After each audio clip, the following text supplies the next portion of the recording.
Welcome to this week's episode of the Marina Perry Podcast. I'm so thrilled you're here. I am, as always, Marina, and today I have such an exciting guest. I have Benjamin Berry on the podcast for you, and we are going to be diving into all things breathwork and cold therapy. Now, Benny has an amazing story, which he will share with us. He's been all kinds of superhero things, from Ocean Lifeguard to underground search and rescue to a fireman. I feel like you have a very strong archetype there, Benny, which we'll unpack. But he also has journeyed through injury and has reclaimed his physical health through particularly the tools of breath and cold therapy. So I really want to dive into how he's done that. And I'm so excited to have you on the show today. Benny, thank you for being here with me. Thanks, Marina. Thanks for giving me this opportunity. I love that your podcast is about growth. That's one of my personal values. So I'm super excited about this chat too. Yes. And so we're going to dive specifically into Wim Hof, because that is what you are highly, qualified in. You're a instructor formally in that method. But my first question for all of my guests is always, if there was an animal that best represented your personality, your way of being, your energy, what would that animal be and why? Great question to start with. I'm going to say a wolf, but probably not what you may think. I think what struck me just then, and I said wolf, is because we hear about the lone wolf and then the wolf pack. And as I get older, I feel that's what I'm becoming good at within myself, is knowing when to be a lone wolf or when to join the wolf pack. And it's a wolf. It's just badass, eh? It is badass. I actually remember once when I was being guided by a shaman to discover my actual, spirit animal, was the words that he used. And I was like, it's going to be a wolf. It's going to be a lion. It's going to be something awesome. And, in this very deep meditation at this point, I was no longer cognizant with my prefrontal cortex. And I'm like, I can see some eyes. Here it comes, this wolf, or, thinking and it was a bloody snake. And I remember in the meditation, I was like, no, I don't want a snake. No. And the snake just said yes. And I was, the way that it said yes, I was like, okay.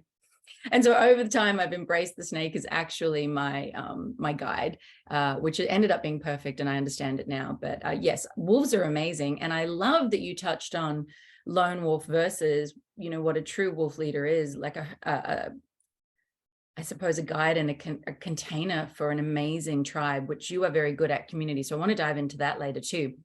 Second question is always, what superpower would you pick and why, if you could have one? Another great question.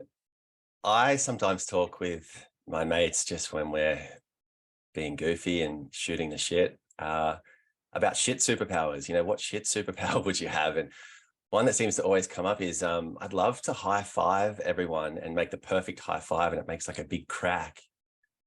Yeah. Awesome. That kind of reminds me a little bit of, I feel Deadpool did that somewhat, really shite bloody superpowers. I was like, this is just pure gold. But there's that theory, if you look at the elbow or something, you will always nail. Isn't that it? If you look at the elbow when you do a high five.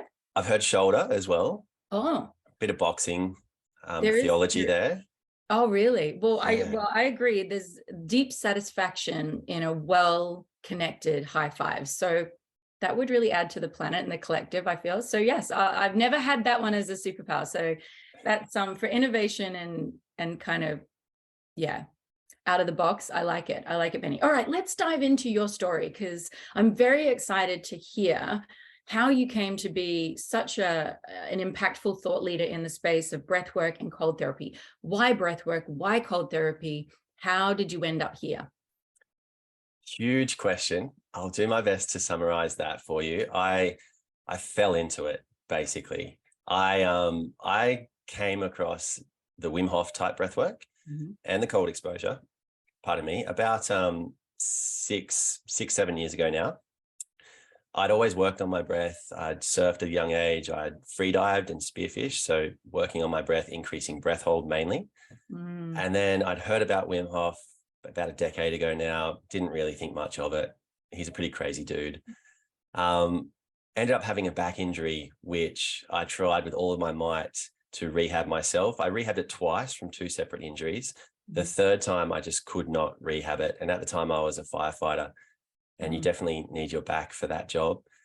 And I had all the specialists I could find, all of the allied health professionals. I was doing everything I could. I went down the path of corticosteroid shots in my spine. Nothing worked. I held off surgery as long as I could, but I went down the path of surgery. And then the same pain came back a few months later. And that was my point where I just wanted to, instead of outsourcing my health, just find something that worked for me, really feel into it. And the breathing, not even the cold exposure, just the breathing was one of a handful of things that really helped me. I had no more pain relief after that. I got myself out of pain with these tools. And then what the breathing did was open me up to myself a lot more, and my emotional body and my spiritual body. And I really started to question my career. I enjoyed what I did, but again, I fell into that and it wasn't a passion of mine. So I thought, well, I really enjoyed getting myself out of pain and I know the power of this. So I'm going to go and study that. And I had no plans to be a facilitator. I finished that training. I didn't run any workshops. I just did some things with friends and family and word of mouth. And then the floods hit up here in the Northern Rivers. I'd just been dabbling in maybe having a few public workshops from about November last year. The floods hit. I found myself with a bit of a voice. And then after the floods, needed to start going back to work, as we all did, make money, pay the bills for the family. And I just found myself in this world and it's just snowballed from there. I love a lot of what you share. And I just want to pull out some of the, I guess what I would call the through line, if you will, of learnings that I have also garnished through my life. And one of which, for people who so often go, what's my purpose? What's my calling? Following the crumbs and following your passion is often the fastest way to have it reveal itself to you. Not necessarily trying to orchestrate and plan out. Like a path isn't something we plan, right? It's something that reveals itself. And so I was laughing when you were saying that you studied it, but had no intention to use it. That was similar to me much earlier in my career with things like Pilates. I was like, oh, it's fascinating. Let me study it. Never thought I'd be a Pilates instructor. So I can relate to that. And yet the universe equipped you with the tools you needed for the time when you would be of greatest service to deliver them, which is perfect, right? So that's amazing. I have a question around, you said that you had pain come back after surgery, and you said that you utilized breath and that helped you navigate or manage the pain. So for someone who's listening, who has really no awareness around what breathwork is, because, arguably we all breathe and we do it instinctually and innately. So for someone who's like, well, how did breathing help you with pain? Can you unpack why that happened or how that technically happens? Yeah, for sure. It's all to do with inflammation. I had no idea at the time. I had no idea what was going on. I just heard that it could help with pain relief. So I tried it and it definitely worked. On that, before I dive into that, just on the surgery, I used to, I suppose, subscribe to this idea in my head that the surgery was unsuccessful. The surgery itself was successful, but what happened was I went back into my original patterns. I didn't change the patterns of myself. And I'm not just talking about physical patterns, but it was thought patterns, emotional patterns, and patterns throughout my life, which helped facilitate my body to injure itself. I needed to find the tools to repair myself, and they're within me. I just needed to unlock that somehow. And it's something that's so ancient in all of our bodies. We need something to unlock that. So how the breath work works in a nutshell is we're breathing in all of this oxygen throughout the Wim Hof method. It's very energetic. It's not a meditation type breath work. We're breathing really hard. We're breathing in a heap of oxygen. We're blowing off carbon dioxide primarily with our exhale. There's other gases in there, but primarily carbon dioxide.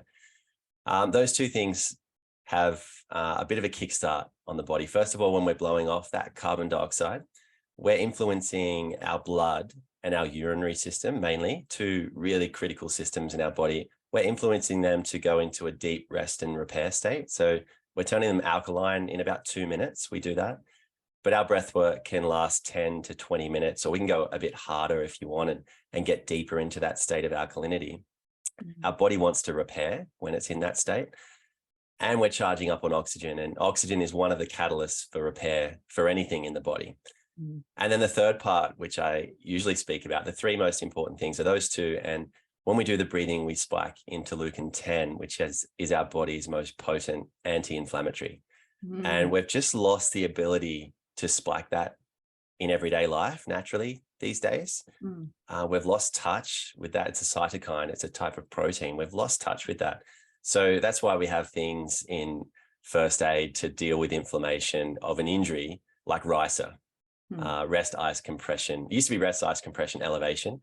And then we've lost the ability to heal ourselves. So we added an R for RISA, which is refer. So refer your health to someone else and they'll fix you. But with this simple breathing, and I do it when I'm injured now acutely. I did it with my back injury. I had no idea what was going on, but the combination of those three things, they're the primary things physically, which is taking place. The interleukin-10 will help inhibit the inflammation. It also dampens the pro-inflammatory markers in the body. So I'm not sending inflammation to that injury. I'm putting my body, my blood and my urinary system into a state of alkalinity to give my body a deep rest and repair. It's trying to repair what needs to repair, and the oxygen is the catalyst for that. I love that. Thank you for explaining it.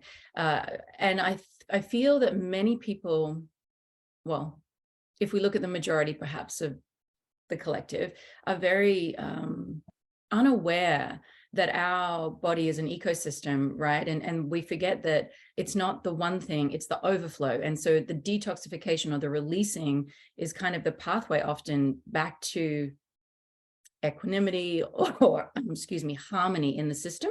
We think if I just, don't take something, for instance, but we don't realize there's a buildup over time anyway. And so I know for me, through movement and nutrition and breath work, it's really about supporting our system to clear itself, because it can handle life, it can handle stresses, it can handle toxins, so long as it can release them. And I love what you shared there about breath, because I feel, and I don't know if you find this as an educator in this space, but because it's invisible, because we don't see it, we don't recognize that chemical exchange that's occurring quite in the same way that maybe we do with water or like green leafy vegetables having a benefit. And yet breath work is truly profound when applied to the body. It's like a quantum leap tool, or a very fast access. As you said, in 2 minutes you can alkalinize your system. And we've known, what is it, for eons really, that inflammation and acidity is where disease, it can't fester in the system without inflammation and acidity. So alkalinity or reduced inflammation is the superpower with all disease. So to do that in 2 minutes is quite remarkable. And yet I don't know if you find this, and I can speak from personal experience as someone who came to breath work before it was a trend, and I'm trained in breath work, not Wim Hof but different breath, and I still notice my system's resistance. And I don't know if you speak to this much, but there is a resistance to engaging in breath as a healing modality, almost from a primal fight or flight response. I'm someone who is very comfortable pushing her body to physical limits. I'm not afraid of grit or like effort in any area of my life. And yet sometimes when it comes to breath work, particularly very powerful breath work, I notice this intrinsic, really? Because there's something there. And I wanted to speak to you about that today, because that's been very present for me. And I know it's present for other people too, almost like an apprehension of playing with this tool. Why do you think that is?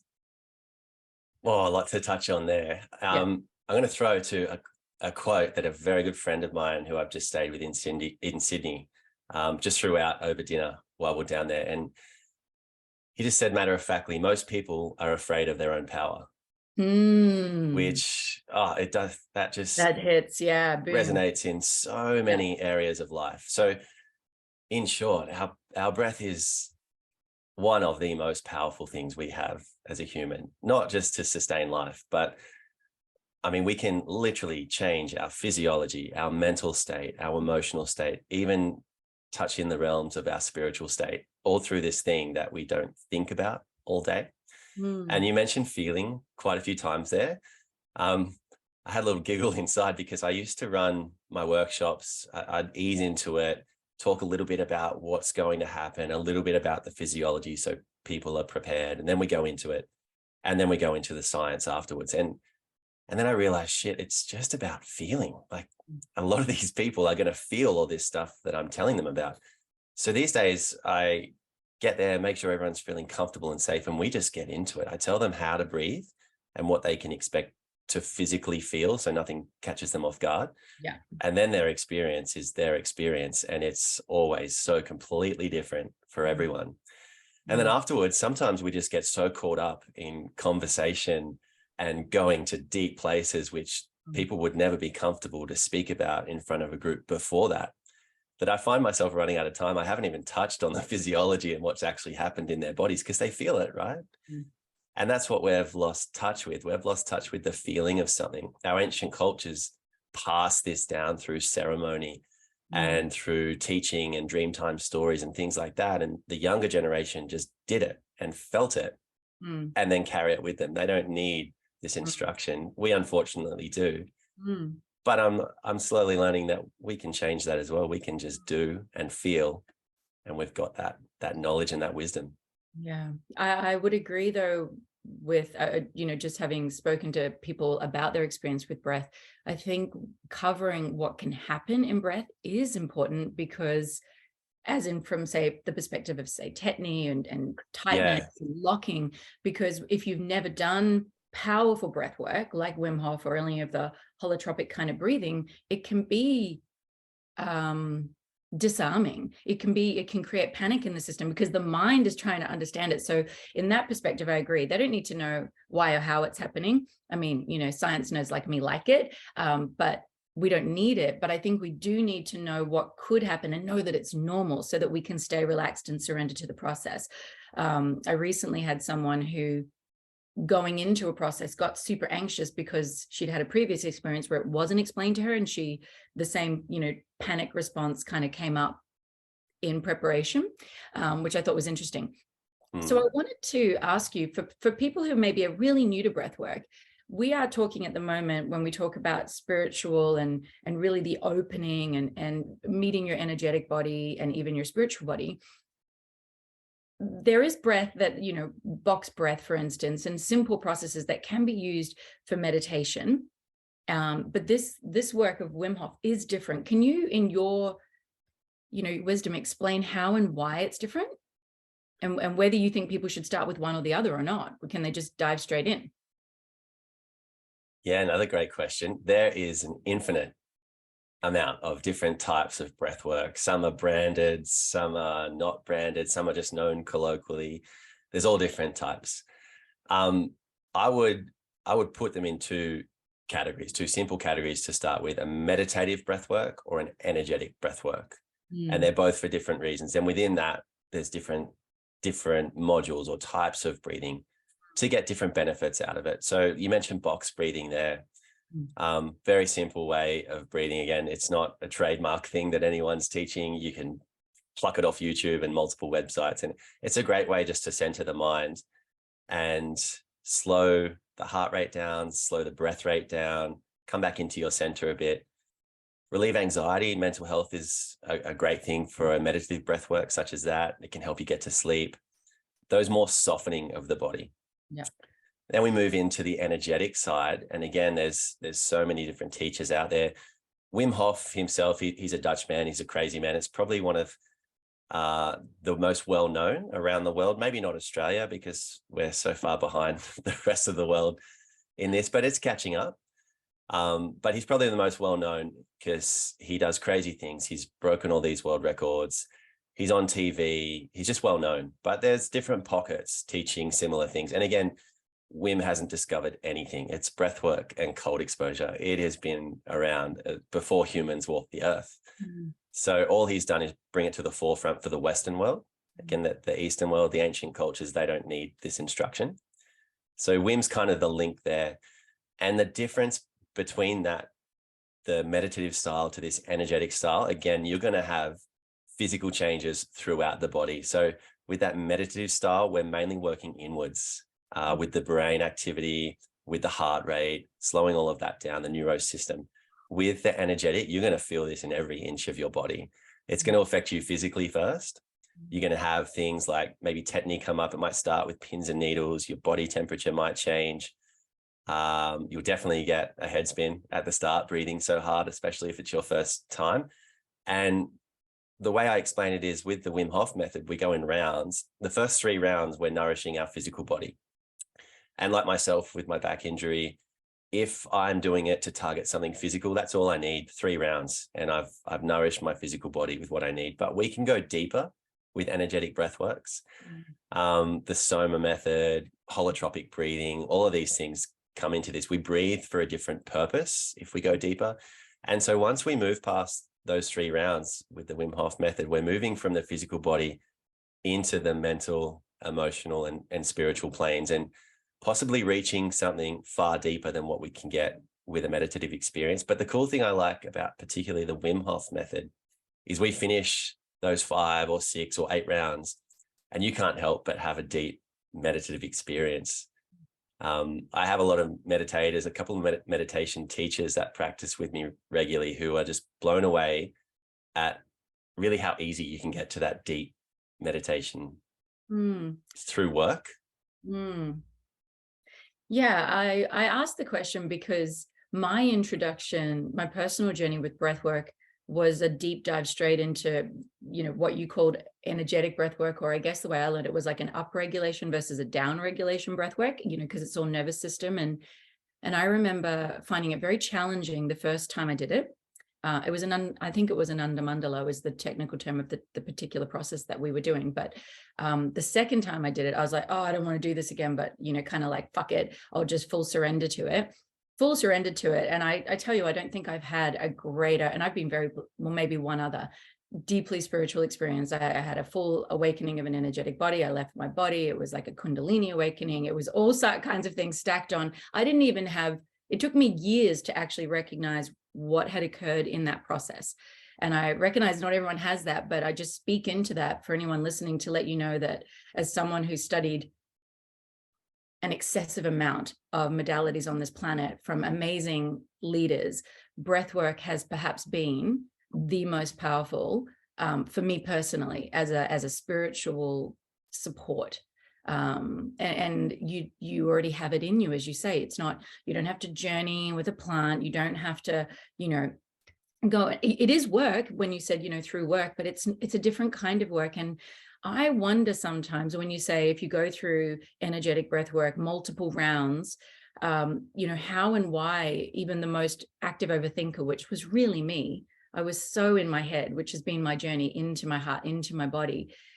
But it's almost like the breath and focusing on it distracts the brain until the brain just dissolves and melts away. And all you are is everything but that. And it's truly profound. So, and then I wondered, and then since then I've gone and done, education and study in that space through summer and different schools, but really then understanding even just the basic mechanics of breath. I kind of came to it the opposite way around to, I guess, what most people might do. And I was just curious as to your thoughts on that. Like, is it okay to dive straight into that intense stuff? Or do you think we should all start with even just understanding breath? It's not how it worked for me, and I'm glad it didn't. But yeah, I'm just always curious as to other people's thoughts on that. Yeah, on the brainwaves, before I fully answer the question, you're totally right. There's a chemical change happening that we can't stop in the Wim Hof method particularly, and other breathwork modalities as well, where our brain activity changes whilst we're breathing. And we just need 3 rounds for that in the Wim Hof method as well to nourish that mental side. And our brain waves turn into a wave called a gamma wave, which is the same waves we get during deep REM sleep. So really relaxed. That's where we dream in deep REM as well. And what that feels like is almost like you're not thinking anymore, just like you were saying, that conscious mind drifts to the side of us and we're just there sitting with ourselves, our inner self. And that's a beautiful part of it for a lot of people. And that's why I stayed, actually. I got myself out of pain, but just had this mental and emotional awakening of myself, that I'm more than what I think I am, because what I think I am is not what I am. No, so true. Yeah. So true. But to answer your question, everyone is so different. I came to breathwork doing the old CO2 tables, the exact opposite breath to what I teach now. Because I'm a Wim Hof method instructor, but I do not think that that is the be all and end all of breath. Every type of breath work is epic. And as long as people are consciously breathing, half the battle's been won. That's what it's all about, connecting with the breath. A lot of the time, if you just connect with your breath for 2 breaths in a day, if you close your eyes, breathe in and out and visualize that breath, you've calmed your mind already. You've influenced your nervous system, your heart rate. You've impacted your mental well-being just through 2 breaths. So consciously breathing is the battle. I started off CO2 tables, like I said, it's the opposite. It's about increasing your breath hold. So being more comfortable with CO2 building up in the body to increase breath hold, so that when you hold your breath and free dive or go spearfishing or swim underwater or do anything, you're more comfortable with the CO2 building up. You increase the threshold of CO2 and you can hold your breath longer for whatever performance aspect that is. And now I teach the opposite, but it's not to say that doing the CO2 tolerance breathing isn't correct. I fully align with that as well. Well, I feel like it's horses for courses, right? Like it's about what the desired outcome is. I mean, if you want to be able to hold your breath under a big wave, you need that skill set. Wim Hof's not going to help you there, right? In the same way that maybe Wim Hof isn't going to help a mother that's dealing with her child, but just one really conscious long exhale is a tool she can access in that moment.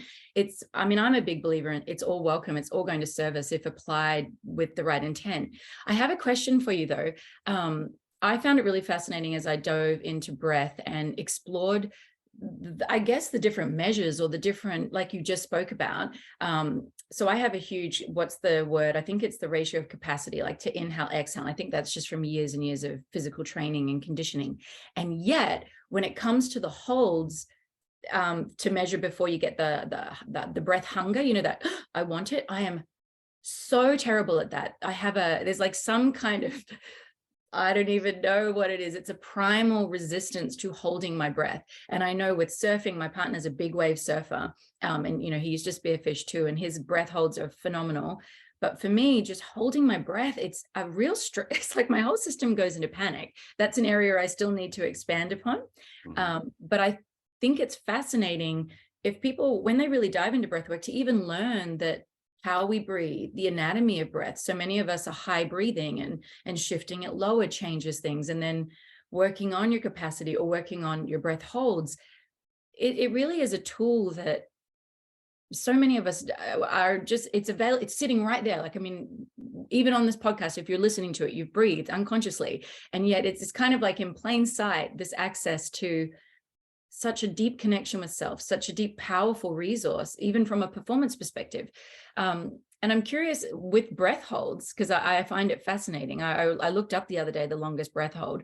When you were doing that for surfing and doing that for deep dives, how did you remain, or how did you stretch it to become calm without that breath? Is it just a capacity thing that develops over time physiologically, or is it more mental? Yeah, one of my friends who's a breathwork instructor as well, he likes to say that the breath has just been hidden under our nose for so long, which is so true. We as literally, in the Western world, we seem like it's this new fandangle thing that we've just discovered and let's get all this science to it, but it's been there forever. On the breath hold, I don't get in the ocean nearly as much as I used to. Life's changed a lot. I've got 2 young daughters.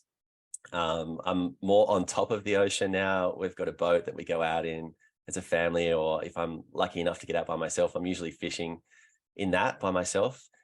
But what I do find is my breath hold is nowhere near as good on land as it is in the ocean. Yeah, a little bit to do with that mammalian dive reflex that we have, but you also need to build up time in the water to have that under control. But what happens for me, and again, this is all personal, a lot of people are different, is you get into a rhythm underwater, and the loss of all the other or nearly all the other senses that we're so attuned to above ground, we lose that to some extent, or they're muffled underwater, like you're hearing. And that really tunes me in, and I immediately go inside, and it's like I can visualize my heartbeat, and I can visualize the breath coming in and out, which is a difficult thing to do on land. And then all these things burn up energy, right? Thinking burns up energy. Raising the heart rate when you're not comfortable builds up energy, and that can happen in the water, but over time you can build that up slow it right down. And that's how we see breath holds reaching 10 minutes, which is wild. Yeah. And, but again, I'm nowhere near that anymore. I'm not diving much anymore at all. I'm lucky to get a solo swim in the pool these days. So. Yeah, well, yeah, stages of life. So tell me though, Benny, about cold therapy and why, firstly, the benefits of it. And then I want to dive into how it's such a great companion to breath, because that's really Wim Hof's, I guess, unique intersection, right? That he brought these two modalities powerfully together for the world, which are now, the world over being celebrated as both independently powerful tools. But yeah, why is cold therapy something that people should consider, do you believe? Yeah, they are definitely independent. You can do one or the other. They just tend to work great together if you've got the time. I didn't touch the cold with my back injury, mainly for logistics. I couldn't get myself into the bath. I was in so much pain. And I if I could avoid getting in the car, I would. So I wouldn't go down to the servo and pick up bags of ice. Getting into the bath was just too much. So I just did the breathing, and I had instant feedback from my body that it was working. So I just kept up with that. And I think it took me about 6 to 8 weeks before I actually had a cold bath, 6 bags of ice or something in the bath, not really an ice bath. But yeah, they work so well together. I eventually did start having really regular ice baths. Now I've got a freezer like most people.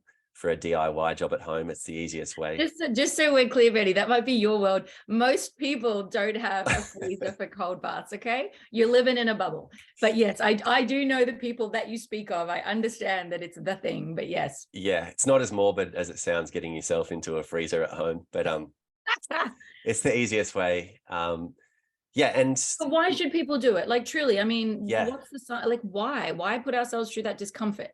Because it isn't comfortable. We don't even need to get deep on that one. It's just the human aspect of doing something hard.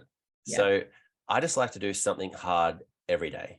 If I get into bed and I haven't done something hard, what I do is sleep without a pillow, because I know it's good for me, but I feel like I'm not going to end this day without doing something hard and growing from that. So much so that I had a period where my daughters were just quite difficult, as we have these periods, and I was just sleeping without a pillow every night because I had no time for myself. And now I don't sleep without a pillow at all.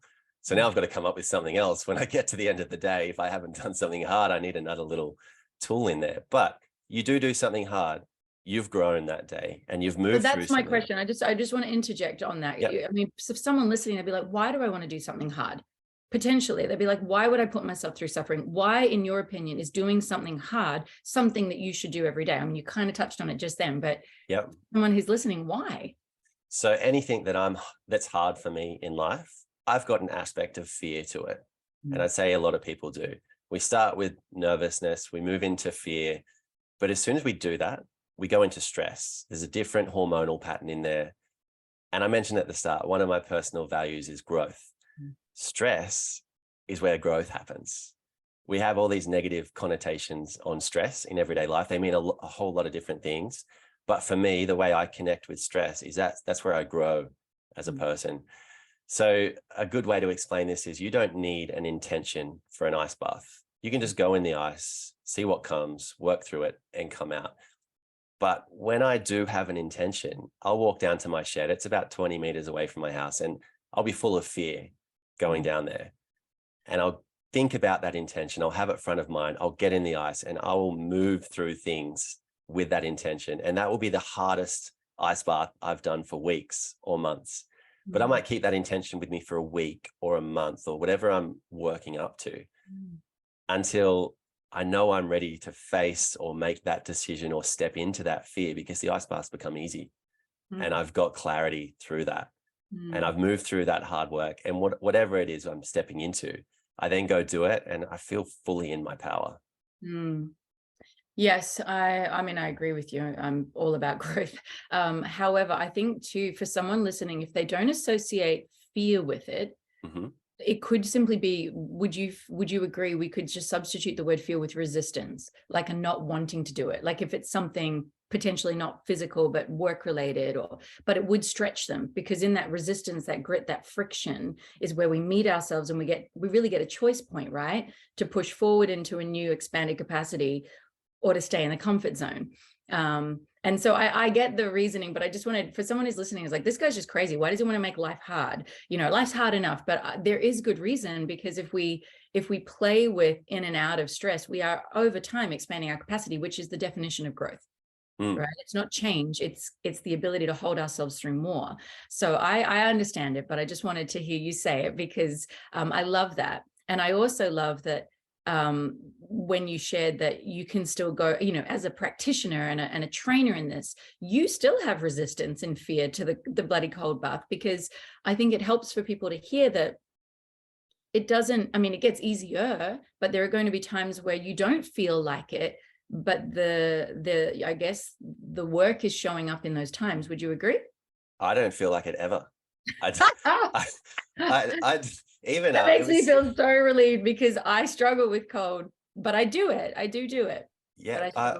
Wim's said it publicly a couple of times recently too, because I think there was this notion getting around the whole world that, this guy just loves the cold, but he doesn't love the cold. Yeah. You're a very unique, he is a unique individual, but you are a very unique individual if you literally love the cold and just want it all the time. Give me summer any day. I love dabbles of winter, but I don't like the cold. I have an element of fear every time I walk down to my shed to have an ice bath. But that's the beauty of it. To give you an analogy, why does anyone go to the gym? That's a pointless exercise when you look at it, isn't it? It is not. But yes, I understand what you're saying. But at the same time, I guess when you were saying to people don't necessarily love getting in the bath, but what the truth of the matter is, they love the version of themselves that they meet there, right? As in the feeling, the sense of, I accomplished something challenging, or even the after effects, because we as a society are very short-term driven. Getting in the cold bath is not fun, but getting out of it, you feel enlivened and you're awakened for that day, like nothing you can imagine, right? So I feel that in addition to the doing something hard, what something hard does is it reminds us that on the other side of effort and grit is so much often grace that isn't available to those who aren't prepared to show up for it. And I know for us, in one of our programs, when we introduced cold therapy years ago, we simply said to people to do 30 seconds of a cold shower.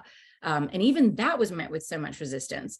And yet so many people have said, if I do that one thing, I know I can do challenging things. So for anyone who isn't, is like, well, I don't know how I feel about this, just turn your shower to cold, and also navigate. The very first time I did a cold plunge, the nervous system response, the breath. And that's when I realized, now I know why they do breath work together with cold therapy, because it's the same. It's that push on your nervous system. And then us meeting ourselves in our physical skin suit and navigating the discomfort it's something that we master through repetition, right? So I'm just curious. I actually don't know the answer. Like, why do we lose our breath when we get into cold water? Why does that happen? Why? Yeah. So you touched on stress there, which again, we haven't really spoken about the tangible benefits of cold. Yes. But that's the real reason you do it, because there's benefits to it. Yeah. Right? And I've just got home from my weekly meet this morning, and it's a weekly meet where people who just want to continue this practice come along, and man, we have people shifting mountains in the ice, right? There, people jump in and just have these beautiful experiences. Others move in and process trauma of the week past or the years past. It's totally different for everyone. Why you lose your breath when you get in, if you're not getting guided by someone who knows what they're doing, you might not have a proper ice bath experience. First of all, it's probably these days not going to be as cold as it needs to be, because everyone's a cold water expert these days. But it needs to be really cold, and it needs to induce fear and put your body into stress. Second, if you get into an ice bath or a cold plunge and you're just up to your stomach, you're not inducing the stress on the body that we need. We need to cover above the nipple line up to the neck. We need to get the shoulders under if possible. How I explain it is, it's just our caveman days. If a snake crawls over our ankle, even today, it's nowhere near as dangerous to our life as a snake crawling over our shoulder and just resting here next to our neck. We've got all these receptors up the top of our body that send information to the brain all the time. And that's our critical area from the nipples to the neck. So if we can get in the bath, sink right down to our neck, you will feel like you're about to die. And that's what we want to induce. We want to put that body into stress. And that's when you'll hear people taking that and doing that stressful breath. But again, the process of hormesis, where we induce a controlled stress on the body adapts and we become stronger. Scientific process for every cell in the body. That's what we're trying to perform in the ice bath. And the body will adapt. You will get your breath under control. You'll move through that. You'll come back to calm breathing and you'll feel like you can take on anything that the world throws at you. Well, and in addition to feeling like it, I mean, if we map it across to exercise, which I guess I've had much more experience, in, it's the same reason we recommend training things like HIIT or pushing your muscles to a fatigue point, because once we've been there, it's the same as then when we get stressful information, whether that be financial or, a shock in life, the body is responding the same. And yet if we've navigated that through training, whether it's physical training or water training or breath training or, yogic practices, it's like we get to recognize external circumstance is something we get to meet and move through as opposed to be conquered by. So it's really the same muscle. For anyone listening, like, why would you do this? The same reason that we push ourselves in any endeavor, right? So that we can navigate life with greater ease. Like the knocks don't feel as big because we've handled bigger intentionally. I would argue, I don't know if that's true. We keep saying we're going to touch on it and then we don't. So I just want to dive in there. I mean, my understanding of cold therapy is it helps with inflammation, firstly. So, repair and restoration for our body by submerging yourself in cold. Metabolically, it's been shown correct to increase like brown fat. So that's metabolically going to help you be leaner. And of course, even as we've talked about, the nervous system benefits. But are there any others? Yeah, so you get a massive dopamine hit as well. And one of the only ways we know how to get dopamine these days is artificially, and at the youth of today, are they going to lose the ability to stimulate dopamine in natural ways with the way that the world is at the moment, technology and social media? We can only guess, but even our generation is losing touch with that and losing the ability to have a regulated dopamine hit. So our dopamine levels are going to be skyrocketing in the bath. And that's why you jump out and you just feel like you can take on the world. And again, the interleukin-10 spikes in the bath as well. So there's the reducing inflammation. Yeah. That general well-being, your brain patterns are just in this euphoric state when you get out as well. And that's another reason why people come back to this for anxiety, improving mental health, connecting with others. It's a beautiful part of it. Yeah. I was just about to say something around that, but it's fallen out of my brain. That's okay. I was also going to comment on, your recommended time in the water. So obviously we're going to link to you. And a lot of people who do follow me are locally based East Coast of Australia, although not everyone, but it's very easy to get to you. And with your weekly meetup, is that something people can come to as beginners, or do they have to start somewhere first?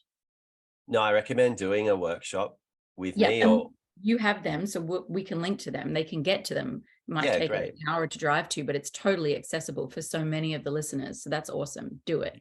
Yeah, I travel a little bit. I was just down in Sydney for a workshop. I do the Gold Coast and the Northern Rivers here. So the way to work with it is to do a full workshop, understand what's happening, have that full experience. And then the weekly is just there for anyone who wants to keep up the practice. I've got people that come every week, some that flick in every fortnight, every month. That's the idea. And it's mainly about building community as well. Yes. That's what I love about it. I want to dive into that right now. One thing the thing that fell out of my brain but came back was I was fascinated recently when I was nerding out on dopamine, the studies around dopamine, and how really it's that seesaw between pleasure and pain, and that so many of us we as a society, we've gone to pleasure, pleasure, pleasure. And so speaking into what you were saying about kind of like this jacked up society where we're consuming, whether it's pharmaceutical or food, that just keeps spiking the dopamine hit, and as a result we're now addicted to the fast fix. We don't know how to generate it ourselves. But the reading that I was doing was talking about how the way to get yourself off that kind of cycle of addiction is to actually start navigating the pain side of the seesaw of pleasure and pain, because pain actually does push you into natural dopamines of pleasure. But if we keep pushing the pleasure, we actually just keep heightening the pain because we're falling off the cycle. It's like that down is always immediately following that instant hit. But people often, cold therapy for people who are managing addictions has been shown, I think, to really help them activate their own dopamine hit, which again, I guess speaks to why we're saying push yourself, do something hard, because actually the pain ultimately leads to pleasure. I just found that reading really fascinating, so I wanted to throw it in. Let's talk about lone wolf and community, because this is still something I'm navigating. I have identified as a lone wolf for a lot of my life, and collaboration is something that I love doing, and yet notice this tendency to keep leaning into the lone wolf leader role and then swinging back through. In some areas of my life, I do it beautifully. In other areas, it's like I'm a complete novice. So I was curious when you said that, the wolf for you is that pack. And I know you're huge on community and love, and that you want to help people be themselves and feel powerful in doing that. So you pull people together.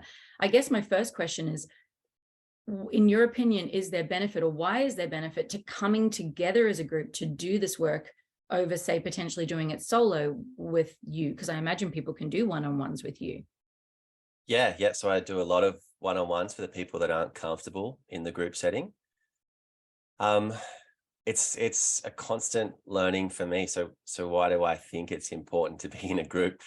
Again, it comes back to that hard thing. So it's really hard for me to be part of a group and lose control of something, lose infinite control. My career, my professional career, is mainly centered around rescue type roles. And that's the archetype I took on, was the rescuer.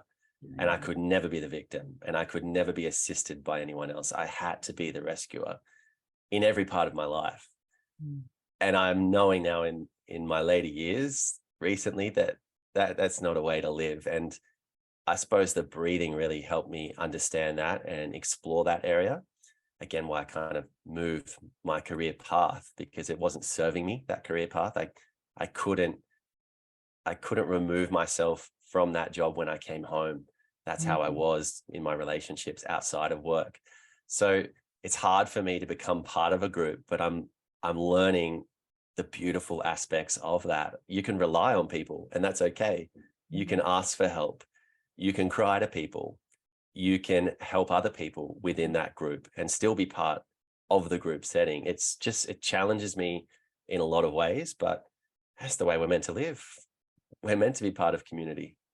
I think that's a really interesting perspective or angle to take around, the power of the group is, we often hear about it from a vulnerability perspective, right? Because you are being witnessed. So from that perspective, I can see the value, because so many of us are afraid to be vulnerable and be authentic and to be seen in that, presumed mess, which we actually all actually share in, which is the irony. When we share it, we're like, oh, you too? Awesome.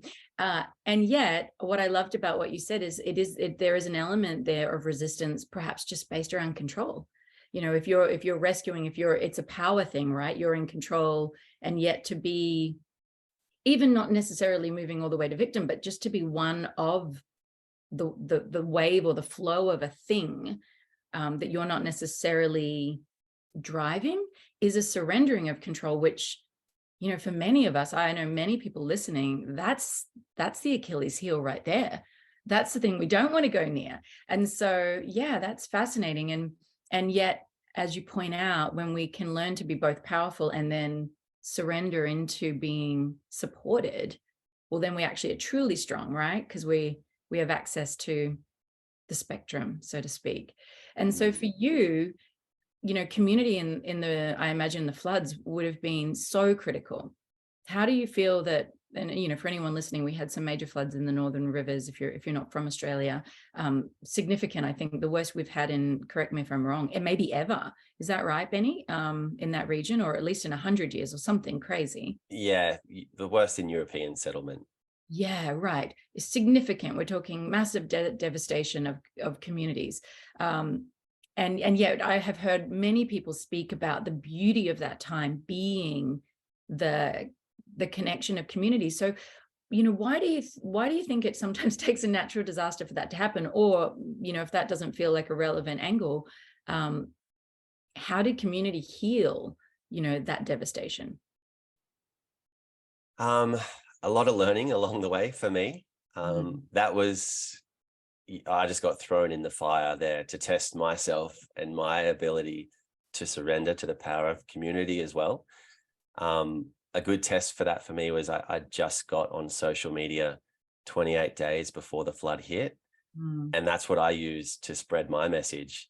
And I felt completely vulnerable doing that. I was not comfortable doing that. I had set boundaries on how I was going to use social media, and I blew them apart in the first 28 days.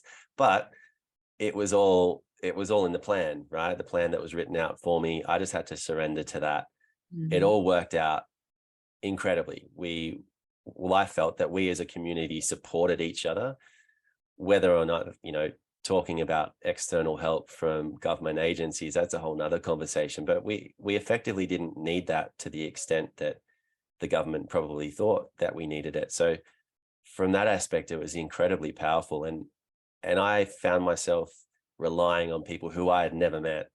Some of them I've still never met. We're just phone friends, but relying on them to the extent that people's lives were at stake at the time, or cut off communities were having access to communications through other civilians and working with them. And it was empowering for myself, because I felt like that lone wolf at the start. I didn't know where to turn to. I was not an introverted person, but I just had my group that I was with, and that was it. I was just coming out of a really hard time with my two young daughters, coming out of that, not the newborn, but the young child phase, just trying to expand a little bit and thrown into this new world of meeting hundreds of people every day. And yeah, I came out of that again, growing, realizing that community is where it's at the moment for me. That I just want to build that, and every week I am finding myself in that position of stress, in a position where if I look back a year ago, I would never have been in this position before. I suppose you'd call it a men's group. There's about 70 of us that exercise a couple of times a week together, but in that group, no one leads the group. It's no one's group. It's all of our group. And I don't need control over that group at all. And I'm so happy to go with the flow and see where it takes us. I love that. And, as I was listening to you speak just then, I was like, I feel like even the floods and what it brought out of the community and you personally in your share there is kind of the same thing, theme that we've been kind of coming back around to constantly in this conversation today, which is, that pressure or that, life exerted stress, quote unquote, like pushing us right to our edge, is where we get to meet the next level of ourselves. Then we get forced, if you will, into a birth portal of growth. And so often we resist that. And yet that's where all the magic lies, right? That's where that transformation of beauty has revealed itself to you in your life. And so if you take nothing else away, and hopefully you take a lot of key insights from our chat with Benny, but I'm really feeling like change your relationship to stress, change your relationship or the way you're perceiving obstacles and challenges in your life, because as we've talked about through breath and through cold and through strain in life and injury, so often they're the portals to greater possibility within ourselves, greater connection to ourselves, greater connection to community, really just so much beauty. And so when you were saying there about the men, and, really it being almost like a pack and not so much a leader. I think that's also, for me, I can relate to that as someone who's led a lot. I have some women that I train with where I'm not training them, even though I have the skills to do that. And it's really this showing up and just what is the energy of all of us calling forward and, roles shift and change. And I have found that to be very healing for me, because you had an archetype of the healer, and many of us, the rescuer, the healer, the fixer, and I'm sure many can identify with that. What do you think the value is in stepping outside of our archetypes and really playing a different role in life? Would you advocate for that for people? Why is that valuable? What has that really given you, this surrendering out of being the leader and the lone wolf? Oh, totally. I would advocate for that. First of all, first step would be to actively try and do something different.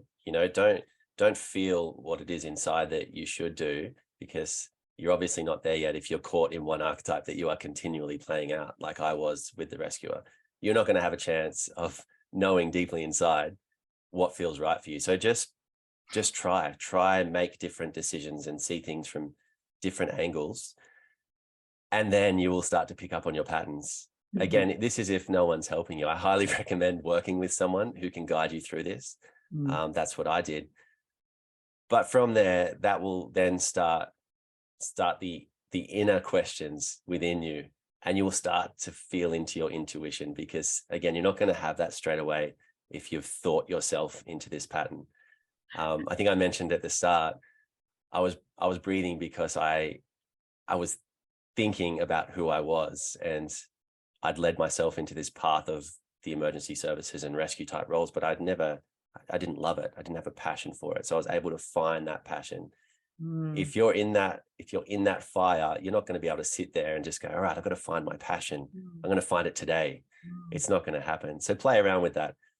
Yeah. Sit there, try and think of different answers to questions that you have, and you'll start to pick up that things aren't right, maybe, and that there's other possibilities. But definitely seek out someone that works in this field. Yeah, I mean, this is the value of a coach. I'm always advocating for coaches, and there's so many, and so they're so varied. But often, what I call our sort of invisible survival codes, they're keeping us safe, but we can't see them intentionally. We buried them from ourselves so as to not touch them. And having someone come in and go, "Oh, can you see that? Oh, I didn't until you pointed it out, but now I see that it's alive in every area of my life." So yes, so much value in having someone outside with love reveal to us that which we can't see ourselves initially. As we wrap up, Benny, I have some rapid fire questions. First of which, what would be your most recommended book and or experience for someone? Like you were like, that changed my life. I did that thing, or I read that thing, or I went there and it was like life-changing. Oh, it sounds like I'm spruiking him here, but to do something, definitely what was a catalyst for me is I breathed a couple of times myself with my back injury. Thought it was amazing. It just timed it so well. I had enough mobility in me that I could fly to Sydney. I booked a late-minute flight, and I went and saw Wim when he used to tour the country. And I went down to Sydney. I sat in on his day kind of workshop. There's about 1,200 people there. Seeing Wim, you'll realize that he's not this egocentric guy. He just doesn't give a shit about building money, building an empire.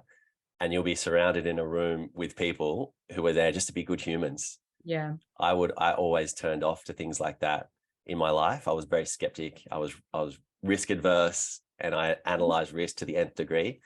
That was a great experience. That really put me down this path. Yeah, seeing Wim Hof live. All right, awesome. And then what would be if someone's listening, what would be your advice for the go-to to activate more energy? I mean, I can almost guess what it might be, but what would be your number one go-to to access more energy in this moment today if you wanted more? It's not breath. Oh, it's not? Okay, go. It's definitely breath, but I'll give you another one. I'll give you another one. Just get in nature. Get your shoes off. Even if you're having a shit day, you're working from home, whatever, just take your shoes off, go and stand on some dirt, stand on some grass, look at the sky. If you're in the middle of the city, look up, look at the sky, find a tree, look at it. Just get nature into your life. That'll help. That'll get you present, won't it? Yeah, that's awesome. And that frequency too, so healing, I agree. And then what would be your number one go-to tool to feel more empowered? Like just to really feel your power, what would be your go-to tool in a day if you're like, I'm feeling not myself, how do I gear up? Exercise with a friend. Yeah, cool. In a group, for sure. Love that. And then if it's not going to happen, I always say this when I pre-frame this question, but if this whole podcast got deleted and all we could do was give people the next little ear wig or the sound bite or the message in the bottle statement from you, and you're like, okay, I say a lot of things and I think a lot of thoughts, but this is really what it all distills down to. And what I most want you to know, humans on the planet, is what's like the key thing that you think it all simmers down to? I don't care how you breathe. Just consciously breathe for 1 minute a day and you'll change yourself. Yeah. I mean, breath is truly an ally, right? So yeah, I love that. If you can just find your way to it in whatever way that is, and life will generally help you when you set that intention, then yeah. You'll grow from there. Benny. Go and see Benny. So we'll link to all of his stuff. And if nothing else, I really hope this podcast has inspired you to explore breath more. Benny, thank you so much for your time today, for your insights and your stories. Thank you for the work that you do and the man that you be on the planet. I just appreciate you and everything you represent. Thanks, Marina, and keep spreading your light. I appreciate you too. Thank you.